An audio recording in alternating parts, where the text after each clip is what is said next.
aquelas loucuras que nós vimos no final, recente, final da Iugoslávia, Verdade.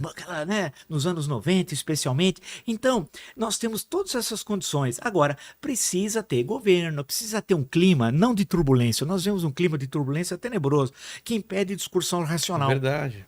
Não dá para discutir numa boa. Mas, Falar, Vila, tem que mudar. você chegou a ver, porque eu lembro que quando eu era mais jovem, assim, falavam, pô, que pena, o brasileiro não se preocupa com política, não sei o quê. Sim. E agora a gente tá vivendo o contrário. Tá todo Sim. mundo se preocupando demais com É política, verdade. mas de uma maneira totalmente irracional Isso. e odiosa, Isso. e as ideologias separando amigos, famílias. Isso. Você imaginou que ia acontecer Nunca, isso? nunca, nunca, nunca. Esse fanatismo no É. campo da política é o oposto do racionalismo. Isso que você lembrou, famílias divididas. O grupo do WhatsApp, muitas vezes, não dá Quando mais. começou a acontecer isso? Eu acho que é a partir de 16, 2015, Foi aquele, 2016. a partir que o pessoal foi pra rua. É, e foi em 2013, já o governo Dilma já apresenta muitos problemas. 2014 teve aquela eleição que o Aécio quase venceu a verdade. Dilma. Ele começa ganhando depois. Aqui em São Paulo ele tem uma votação consagradora, quase 70% dos votos, teve 2/3 na verdade de votos, perdeu em Minas Gerais, o estado dele, né? Aí começa 2015, a crise do biênio 2015-2016, a crise econômica, aí vem a crise política, aí começa. Aí quando ao invés do cérebro é o fígado que determina a reflexão, dá nisso, né? Aí nós já estamos nisso há uma década, dá quase 10 anos, né, nessa história. E aí as pessoas começam. Começaram a ficar loucas, Fica né? loucas. E aí, sem racionalismo, sem equilíbrio, você não pode buscar saídas para o país. Veja o nosso parlamento, onde você tem uma discussão séria sobre os rumos econômicos, sobre discussão sobre educação, ciência e tecnologia, defesa nacional, relações diplomáticas, não. Todo mundo quer lacrar, porque hoje você não fala para os seus pares na Câmara ou no Senado, você fala para lacrar na tua rede. Exato. Para aquelas Você quer um pessoas corte, você quer um momentozinho isso, que você dá uma resposta e corta. Não interessa o que a pessoa fala verdade, depois, né? Você corta no momento que você tá por cima. Exato, e você fala pra tua bolha, para aqueles que já concordam com você, porque você não busca conquistar os outros. E esse cara não vai ver qual que é o discurso inteiro, ele só vai ver aquilo. Aquilo fala, pô, o cara é legal, esse cara é machão, hein? E talvez, Vila, nesse caminho, Sim. eu acho que o Marçal, ele representa essa escalada ao máximo do uso das redes sociais. Isso. E com intuito político, não é? É verdade. Ele mostrou, tanto que eu brinco sempre, eu falo o grande vencedor, mas não terminou a eleição. Eu falei, não, já terminou. Não, ele já ganhou. Eu falei, o vencedor foi ele. Mas como se ele não foi pro segundo turno, meu caro? Ele se apresentou para milhões de pessoas que sequer o conheciam. Já tá vendendo curso agora. Já tá vendendo. Nunca a eleição da cidade de São Paulo foi tão acompanhada pelo Brasil como essa. Por que ela virou nacional? Ele transformou os debates em horário político gratuito. Como ele não tinha um segundo na TV, ele passou... Isso foi uma esperteza através dos debates. Aí os outros também não conseguiram construir uma fala e uma ação que impedisse que ele fizesse o que fez. Que não é só com ele esperto, os outros também não tiveram a esperteza, a sensibilidade política de como responder tudo aquilo. E aí teve todos aqueles episódios, cadeirada, murro, teve de tudo um pouco, xingamentos, laudo falso, apelidos. Né? De tudo, os apelidos, depreciativos. Teve que ser proibido no debate os apelidos, porque todo mundo tava se referindo ao outro com apelido. Você imagina, nos debates... Só quinta série. Parecia que nos debates você teve que parafurar as cadeiras. Porque se o mundo... Copos de vidro foi trocado por copo de plástico. Se o mundo vê aquilo, fala, putz, pareciam às vezes umas brigas que tem no parlamento de Taiwan, que vez por outra apareciam umas brigas. Fala, pô, mas um negócio inacreditável. E discussão sobre a cidade, o futuro da cidade, zero, né? Mas aí, e no fim você se perdia. Então, a dificuldade que os outros candidatos também tiveram, eu sei que era uma coisa nova, mas de impedir isso. E o Marçal fez o seu jogo, e o seu jogo era esse, era se vender. Era tudo ou nada para ele. Tudo ou nada, e quase chegou ao segundo turno. E talvez, tem muita gente que fala que talvez ele nunca quis ser eleito prefeito. Ele estava mesmo nessa coisa de o nome dele ser jogado para o mundo. Né? Ele vai dizer que não, que o planejamento era para ser prefeito, mas na verdade pode ser que lá atrás ele falou, vou entrar para ficar conhecido. Aí você constrói um mito de si mesmo. Né? Você fala, não, foi tudo planejado, que tudo planejado coisa alguma. Né? É que no decorrer do processo ele foi se construindo aquilo que até ele deve ter ficado assustado. Falou, caramba, eu não sabia que eu podia fazer tanto, né? Como eu fiz. E aí criou-se aquela legislação eleitoral não obrigava a presença dele nos debates, que o PRTB não tinha parlamentar, não tinha nenhum. Mas, como ele estava nas pesquisas, aí os órgãos de comunicação Sempre entre os entenderam três primeiros, né? que as pesquisas tal, tal. E ele fez tudo aquilo agora. Quase chegou o segundo turno para ele. Acho que foi até melhor realmente ter do Ele segundo veio turno. aqui, tinha 1.200.000 pessoas ao vivo Você assistindo imagina? ele. Eu vi. Você imagina isso? Eu vi uma coisa fantástica. Aí ele queria mostrar o laudo aqui, eu falei, não, tá louco? Eu não sou médico, eu não sei o que é isso, não mostra. Ele não mostrou. Morreram de medo. Puta, daria uma confusão danada. Nossa. Aí, então você vê, a coisa como que ele conseguiu, e aí isso é uma coisa a ser estudada, nesse sentido, Vai ser estudado com certeza. de como ele conseguiu, através das redes sociais... E derrubaram a rede, ele abriu outra, ficou do mesmo tamanho. Ou seja, o Brasil não pode se transformar numa grande Marçalândia. Eu acho que esse é o grande desafio em 2026. Se o Como Brasil impedir... virar uma grande Marçalândia. Ou seja, as 27 unidades da federação, nós temos 26 estados do Distrito Federal, repetirem nas suas eleições o Pablo Marçal e na presidência da República também. Dificilmente, acho, ele será candidato que deve ter seus direitos políticos suspensos e vai ter problema na justiça e tal. Mas certamente isso não o impedirá dele circular pelo Brasil e lançar seus candidatos por um partido muito maior. Né? Pode ser União Brasil, Partido Progressista, o que seja, um partido que esteja presente. Não, ele é uma moeda agora de troca absurda, em todo mundo. E aí ele... Agora, o que ele fala que seduz? Aí, porque a gente, cientificamente, quando a gente se debruça lá, meus trabalhos lá de história, você tem um momento histórico, lança as suas hipóteses, você tende a não ter parte-pri, você não pode já ter uma conclusão antes de estudá-lo, então você tende como se fosse um negócio da pré-história, que você não tem a mínima noção. E aí estudar, fala o que ele fala que seduz as pessoas. Esse é o nosso grande desafio, entender. Ele fala algumas questões, por exemplo, sobre a questão da prosperidade. Isso. Ninguém quer que as pessoas fiquem na miséria. O sonho de todos, inclusive, das pessoas... Porque ele falou também para a camada mais pobre. Engana quem acha que ele falou com classe média e classe alta. Claro. O que ele cativou Se você pega o mapa eleitoral, é isso mesmo, velho. Você pega o mapa eleitoral, por exemplo, eu estava olhando a Zona Leste, estava olhando a Zona Norte e algumas regiões da Zona Sul, e estava examinando.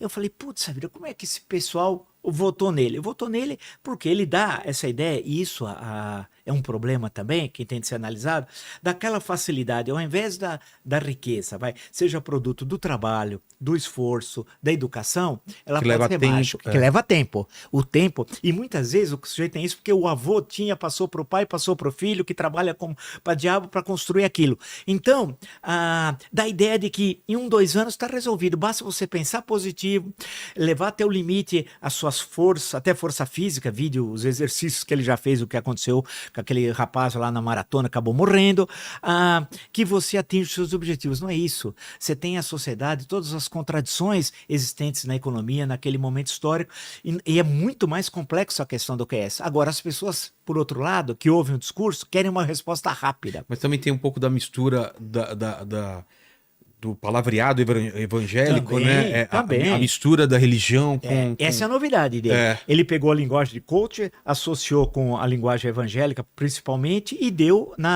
no marçalismo, vamos chamar assim. Agora, os partidos políticos que rachou a direita, que ninguém imaginava, porque antes o monopólio da direita e da extrema-direita era do Jair Bolsonaro. Ele perdeu esse monopólio, porque veio um cara que falou, não é você apontar o dedo, como falaria no México, o dedaço, falar, meu candidato é esse.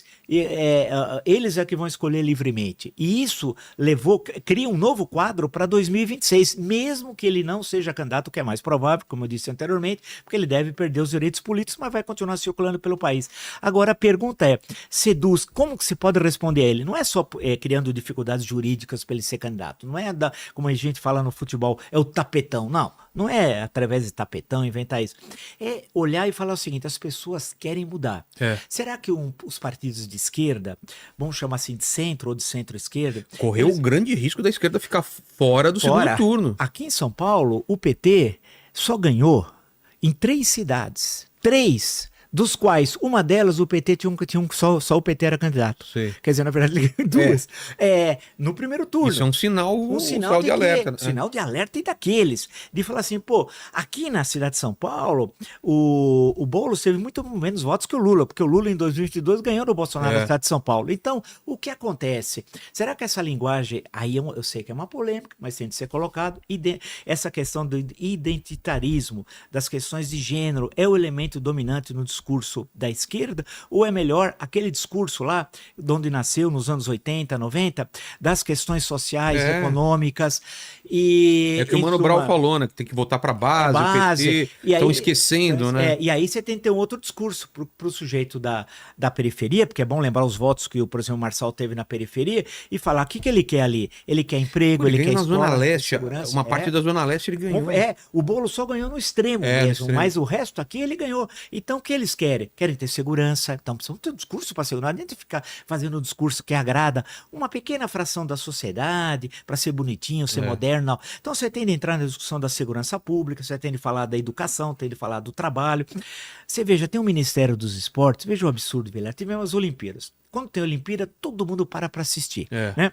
E fica fascinado por tudo aquilo. Nós temos o Ministério dos Esportes. O que ele fez depois disso? Nada, zero.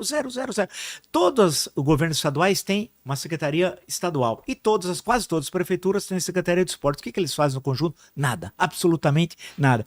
Ou seja, nós temos um potencial no campo dos esportes enorme, do atletismo, onde os africanos, onde é mais barato, não custa muito 5 mil metros, 10 mil metros, eles sempre dominam. Pô, nós temos tudo aqui. E temos também para aquelas categorias com a Jamaica ali, né, especialmente no Caribe, lembrar do Bolt, né, dos 100 metros, dos 200, com barreira, etc, tal, dos 800 metros.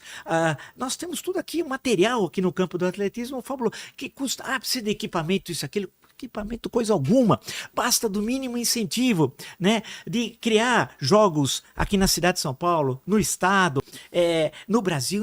Nós tínhamos isso no passado. O terrível é o seguinte, não é? E o Marçal tinha um discurso também em relação ao esporte muito forte. Falava do esporte olímpico na escola. Nesse sentido ele tem razão. Ele tem razão mesmo, porque nós tínhamos aqui em São Paulo, por exemplo, igual tem na França, a volta da França, na Espanha, a volta da Espanha, a volta da Itália, ciclística, né? Nós tínhamos a volta de São Paulo, que saía daqui da cidade de São Paulo, dava a volta no estado inteiro e terminava no feriado do 9 de julho aqui em São Paulo. Eu, nesse momento, morava em São José do Rio Preto, o interior inteiro parava, todo mundo queria ver a chegada, né? Você imagina, e aquilo, mobilizava, nós tínhamos um ciclismo fortíssimo, né? Tanto que os Jogos Pan-Americanos nós tivemos em São Paulo, em 63, que tem até na USP uma parte dessa estrutura que nunca mais foi usado. Nós tínhamos um ciclismo forte aqui. O meu irmão, que já falecido do meio, lá no ABC, ele era atleta da Monarch. Tinha a Monarch e a Caloi, que disputavam as provas de ciclismo. E provas profissionais. Nós tínhamos gente assim. Então, todo mundo... Hoje, nós perdemos tudo isso. Então, nós tínhamos salto triplo, o Ademar Ferreira da Silva, as 2 estrelas que o São Paulo tem até hoje em vermelho aqui, não é do futebol, mas é do Ademar Ferreira da Silva, foi bicampeão olímpico, 52, 56. E eu até cheguei uma vez a conhecer ele numa fila de banco, viu? Eu fui falar lugar para encontrar, né? Eu falei, desculpe, senhor irmão, eu admiro muito o senhor, você é alto, tal, negro, cara muito culto, né? Uma época tivemos, ele, bicampeão olímpico, depois teve o Nelson Prudêncio, que foi terceiro no México 68, depois o João do Pulo, que o recorde do João Pulo, 17,89, demorou 20 anos para ser derrubado. Então nós temos um enorme potencial e nada. Mas como é que nós vamos combater criminalidade, droga, isso? Cara, você quer fazer um negócio de esporte sério? Mas aí as secretarias no fim viram instrumentos de negociação política. Você dá para o Paulo para ter apoio na Câmara, para ter apoio lá. Então o que nós precisamos é ter um pouco de entusiasmo, que eu não sinto em poucos lugares na política brasileira, de entender que o Brasil tem um enorme potencial, tem na economia, e não precisa mostrar, toda essa área tecnológica e da modernidade, internet. Você vai atrás do Facebook, onde tem um brasileiro. Né? Você começa a olhar, né? Vai aqui, tem um brasileiro aqui. Ele podia estar aqui, né? Tá lá em Singapura, mas ele podia estar aqui. Então, você começa a olhar e veja... vou pegar, obrigado. E você veja as nossas potencialidades. A indústria, nós precisamos reindustrializar o Brasil. Em certo momento... Ficou parado, Parou a indústria. E aí eles acham que basta mandar uma comissão a Brasília para buscar um benefício fiscal que está resolvido o problema. Que esse é um outro negócio, renúncia fiscal. O Brasil tem o governo da União tem renúncia fiscal de em torno de 400 bilhões de reais por ano. 400 bi que você não recolhe os impostos para privilegiar o setor A, setor B, setor C. Mas, concretamente, aquilo se revela um avanço na ciência da empresa, na produtividade, no desenvolvimento da força de trabalho, aumento do emprego? Pouco. Os estados têm renúncia fiscal e as prefeituras também não. Então, a indústria deixou de ter um Roberto Simples, foi uma grande figura, ou um Antônio, lembrado do Antônio Hermílio de Moraes, que é uma figura histórica, né? Perdeu esses grandes líderes empresariais, né? E não tem essa modernidade. E a indústria chegou a representar cerca de quase 40, 45% do PIB, hoje deve representar 15, 17, 20, não, mas acabou. Pouquíssimo. Então, essa questão, por exemplo, do litoral brasileiro, a questão da pesca, que todo mundo fala, um litoral desse tamanho, tem pesca clandestina que a China faz ali no Rio Grande do Sul, Santa Catarina, não dá nem para combater, porque tem primeiro problema, a Marinha não tem fragata, né? Não tem fragata, acho que em um certo momento tinha duas para controlar um território, um dos maiores, né? A nossa faixa litorânea é uma das maiores do mundo, né?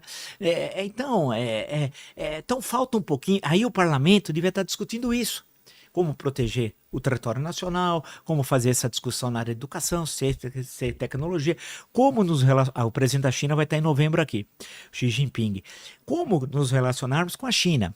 Porque tem uma série de incentivos, essa nova rota da seda, tudo isso, tem uma série de financiamentos que interessam para a gente, outros não, mas alguns interessam. Então, como é que nós vamos fazer uma relação com a China que a gente não fique sob domínio econômico da China? Nós estamos hoje muito mais fortes do que estávamos nos anos 1930, quando Getúlio Vargas foi obrigado a fazer uma política de equilíbrio entre Estados Unidos e a Alemanha nazista. Tanto que em 1935, com a política do marco era a moeda alemã, marco compensado, o maior parceiro econômico do Brasil foi a Alemanha nazista, né? Então, e foi se equilibrando. E aí foi indo e esperar o momento quando houve em 42 a declaração de guerra, tal, e o Brasil queria construir a Companhia Siderúrgica Nacional em Volta Redonda, mas não tinha grana. Aí veio finalmente o empréstimo norte-americano, né? Então, nós somos hoje numa situação muito melhor. Então, nós temos de analisar os Estados Unidos hoje. Não é os Estados Unidos do passado. A Europa, ela é uma potência ainda econômica, mas não é mais uma potência militar, não consegue apitar em nada nas grandes questões, por exemplo, do Oriente Médio, né? Então, nós temos a China aqui, os Estados Unidos e a África, infelizmente, é o continente esquecido, uma situação tenebrosa, a situação especialmente da África Negra. A Ásia tem coisas novas que estão aparecendo lá, o Vietnã, quem imaginaria que viraria uma espécie de mini China na produção, parecido àquele momento do início das 4 modernizações na China. O Vietnã está passando por uma rápida crescimento econômico. Taiwan aqui, a Singapura, você pega a Coreia do Sul, que é uma coisa fantástica. A Coreia do Sul não pode ser exemplo porque é pequeno, mas espera um pouquinho. Tigres asiáticos, vamos analisar o que os caras fizeram. Os caras fizeram que saíram da pobreza para... Em 1960, compare o Brasil com a Coreia, não era nada. Como é que eles conseguiram dar aquele salto? Aí a educação, né? Incrível como a gente sempre passa pela educação. Se a gente não tiver esse compromisso, e aí de acompanhamento, de avaliação, da educação e tal, e aí precisa aparecer a menina ou menino que foi muito bem em matemática, em química, física, biologia, história, geografia na televisão. Imagina, esse é um outro problema. A TV de sinal aberto precisa mostrar que nós temos também as grandes figuras, que é o jovem estudante, que é de matemática, disso, aparecer na TV. A TV é uma concessão pública, o rádio e a TV. Ela tem de ter um espaço para os interesses nacionais, né? Que apareçam esses bons exemplos, que a gente sempre aparecem os maus exemplos. E tudo bem, acontece, a realidade é assim, não vamos escondê-la. Mas você imagina que bacana fazer, através de uma Rede Globo, ou de todos os canais, Olimpíada de Matemática, Olimpíada de Química, de Física, de Biologia, pegar um menino de história, de geografia, alguém que começa a escrever contos, vamos ver quem é o grande contista, tal, envolver o Estado, a União. Mas não, vamos rebolar até o chão. Aí reclama que aparecem essas figuras, que você vai descendo a barra, eu passo pelo UOL, claro, todo dia, e tem pessoas, Vilela, que eu não sei quem são, mas eu falo, mas quem é aí?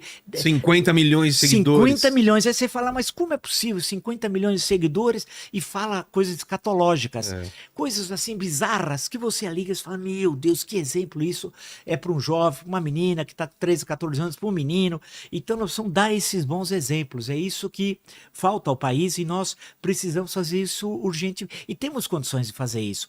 Agora, temos, nós temos mais celulares que habitantes, né? Nós temos cerca de 220 milhões de habitantes, mas acho que devemos ter 245 milhões de celulares.